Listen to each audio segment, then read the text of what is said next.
equal to 13 over 12. And we want to find the other 5 trigonometric functions given secant theta. So the first thing I'm going to do is I'm going to say that secant theta is equal to hypotenuse over adjacent. So now I'm going to draw a triangle and label the sides accordingly.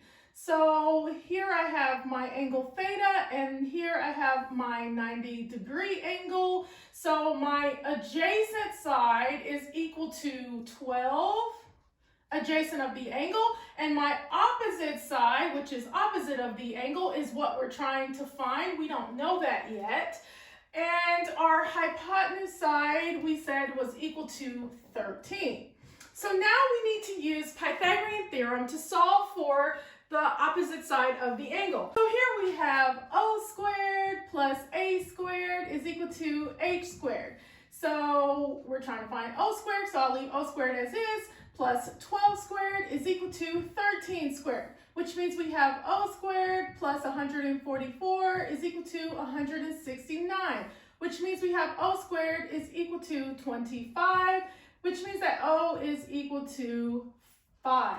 So now we have solved for the missing side, and we can go ahead and put 5 for the opposite side of the angle. Now we can solve for the other 5 trigonometric functions. We know that sine of theta is equal to opposite over hypotenuse. So our opposite is 5 and our hypotenuse is 13.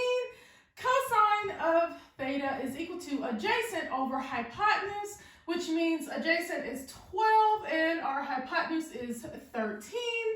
And tangent theta is equal to opposite over adjacent, which means we have 5 over 12.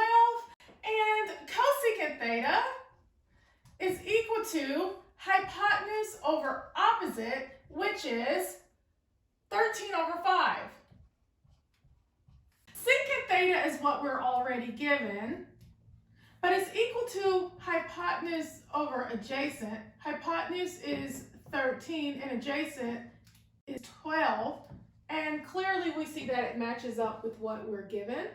And cotangent theta is equal to adjacent over opposite, which is 12 over 5.